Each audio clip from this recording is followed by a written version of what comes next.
Basically, the NSA has a giant dragnet surveillance system that they call Turmoil. Turmoil is a passive interception system. The passive interception system essentially spans the whole planet. Who here has heard about the Merkel phone incident? Some of you heard about Chancellor Merkel? So we revealed that in Der Spiegel, and what we found was that they tasked her for surveillance. I'll talk a little bit about that later. But basically, the way that this works is that they have this huge passive set of sensors, and any data that flows past it, they actually look at it. So there was a time in the past where surveillance meant looking at anything at all. And now the NSA tries to basically twist the words of every person who speaks whatever language they're speaking in. And they try to say that it's only surveillance if, after they collect it and record it to a database and analyze it with machines, only if I think an NSA agent basically looks at it personally and then clicks, I have looked at this, do they call it surveillance. Fundamentally, I really object to that, because if I ran a Turmoil collection system, that is passive signals intelligence systems collecting data from the whole planet, everywhere they possibly can, I would go to prison for the rest of my life. That's the balance, right? Jefferson talks about this. He says, you know, that which the government is allowed to do, but you are not, this is a tyranny. There are some exceptions to that, but the CFAA in the United States, the Computer Fraud and Abuse Act, you know, it's so draconian for regular people, and the NSA gets to do something like intercepting 7 billion people all day long with no problems, and the rest of us are not even allowed to experiment for improving the security of our own lives without being put in prison or under threat of serious indictment. And that, I think, is a really important point. So the Turmoil system is a surveillance system, and it is a dragnet surveillance system that is a general warrant dragnet surveillance if there ever was one. And now we shot the British over this when we started our revolution. We called them general writs of assistance. These were generalized warrants which we considered to be a tyranny. And Turmoil is the digital version of a general writ of assistance system. And the general writ of assistance itself is not clear if it even exists, because it's not clear to me that a judge would understand anything that I just said.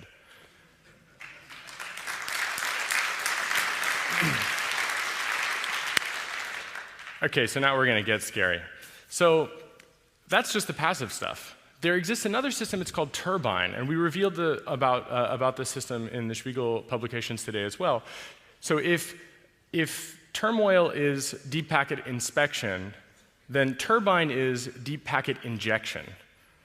And it is the system that, combined together with a thing, with Turmoil and Turbine, you can create a platform which they have consolidated, which they call Qfire. Qfire is essentially a way to programmatically look at things that flow across the internet that they see with Turmoil, and then using Turbine, they're able to actually inject packets to try to do attacks. And I'll describe some of those attacks in detail in a moment. But essentially, the interesting thing about Qfire also is that they have a thing that's called a diode. So if you have, for example, a large number of systems where you control them, you might say, hey, what are you doing on that backbone? Hey, what's going on with these systems? And they could say, well, you know, we paid for access, we're doing this, it's all legal, et cetera. Qfire has this really neat little detail, which is that they compromise other people's routers and then redirect through them so that they can beat the speed of light. And how they do that is that they have a passive sensor that's nearby a thing that they can inject from. And when they see that that thing sees a selector that is interesting to them or is doing a thing that they would like to tamper with in some way, then they take a packet, they encapsulate the packet, they send it to the diode, which might be your home router potentially, and then that home router decapsulates that packet and sends it out. And because that is very close to you, and let's say you're visiting Yahoo, then the Yahoo packet will not beat you. That is, or they will not beat the NSA or GCHQ. So it's a race condition. And so they basically are able to control this whole system and then localize attacks in that process. So that's a pretty scary stuff, actually. 我听说他们在拆掉那些不好看的房子，美化城市。有些居民在反抗拆迁。老百姓是下，老百姓是湖南政府的美味佳肴。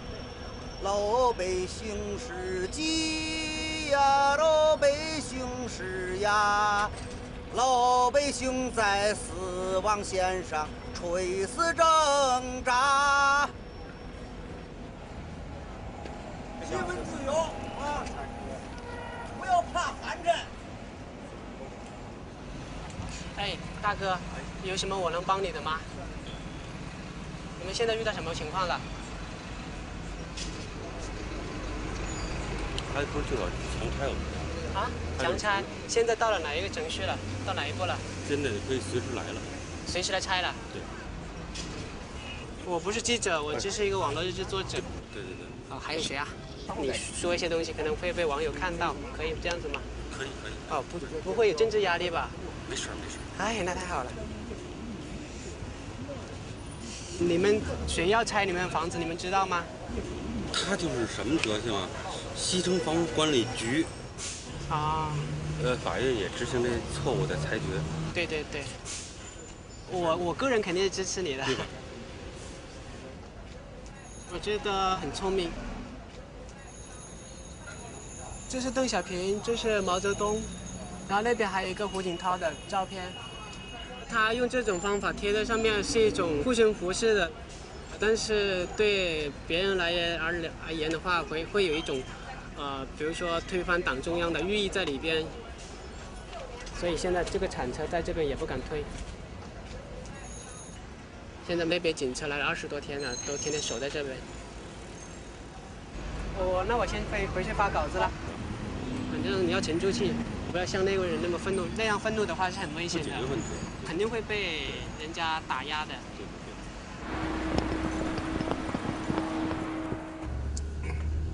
你现在在干什么？我现在在 Twitter 上面写东西。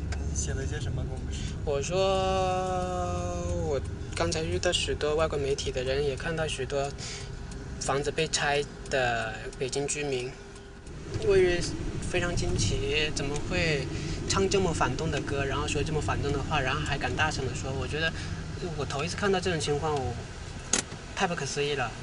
我以为北京的人都会很爱国爱党的，然后不会说这么反动的话，太让我惊奇了。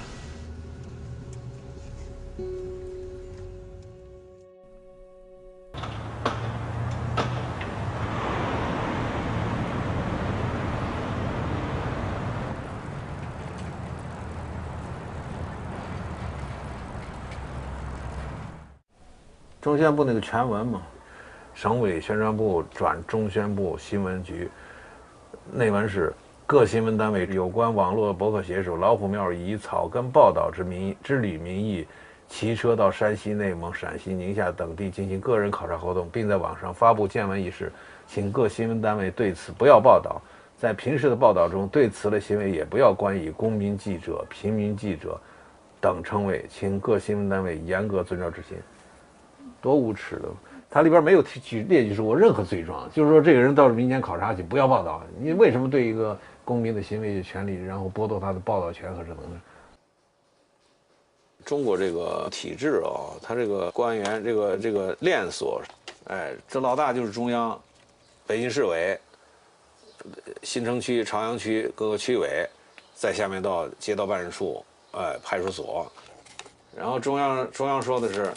社会安定团结很重要，所以你必须好好工作。然后动员一切力量，要保证完成中央的这个指示，要什么什么如何。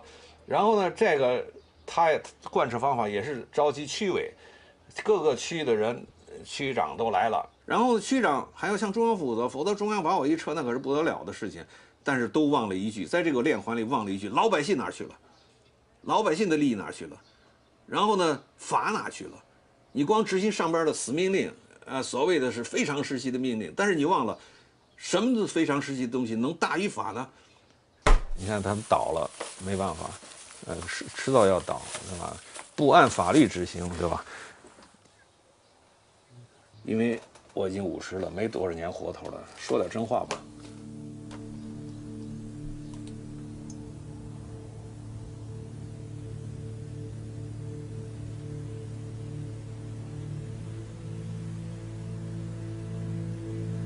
那就是跟那个毛泽东时期的暴政、专制、个人崇拜是一样的嘛，对吧？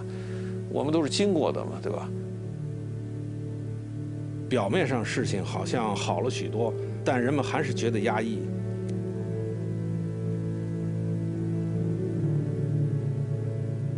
经济的高速发展给人一种错觉，浮躁。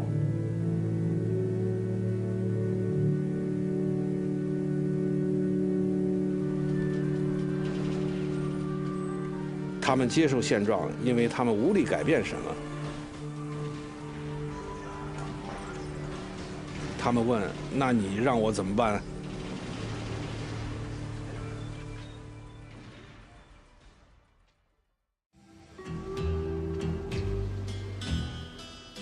They Live from 1988 is definitely one of the forgotten masterpieces of the Hollywood left. It tells the story of John Nada. Nada, of course, in Spanish means nothing, a pure subject, deprived of all substantial content, a homeless worker in LA who, drifting around, one day enters into an abandoned church and finds there a strange box full of sunglasses. And when he put one of them on, walking along the LA streets, he discovers something weird. That these glasses function like critique of ideology glasses.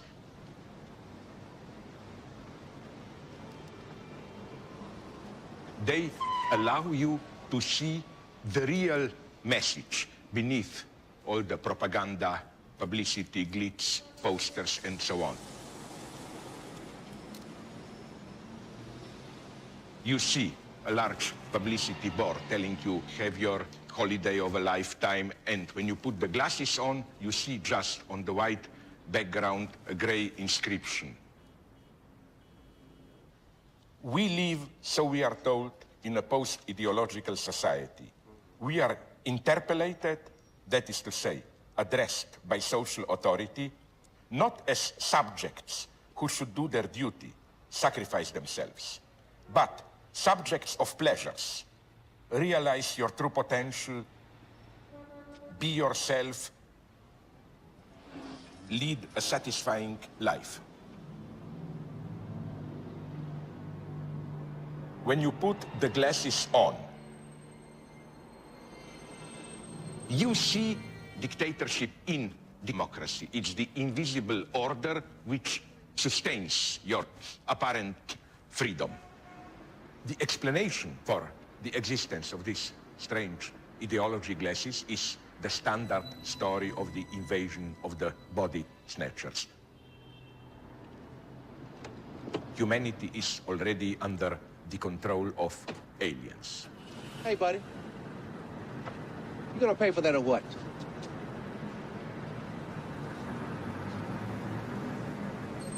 Look, buddy, I don't want no hassle today. Either pay for it or put it back. According to our common sense, we think that ideology is something blurring, confusing our straight view. Ideology should be glasses which distort our view. And the critique of ideology should be the opposite, like you take off the glasses so that you can finally see the way things really are. This precisely, and here the pessimism of the film of They Live is well justified, this precisely is the ultimate illusion. Ideology is not simply imposed on ourselves. Ideology is our spontaneous relationship to our social world, how we perceive its meaning, and so on and so on. We, in a way, enjoy our ideology. All right. To step out of ideology, it hurts. It's a painful experience. You must force yourself to do it. This is rendered in a wonderful way with a further scene in the film where John Nada tries to force his best friend, John Armitage, to also put the glasses on. I don't want to fight you. Come on. I don't want to fight you. Stop it! No! And it's the weirdest scene in the film. The fight takes 8-9 minutes. Put on the glasses.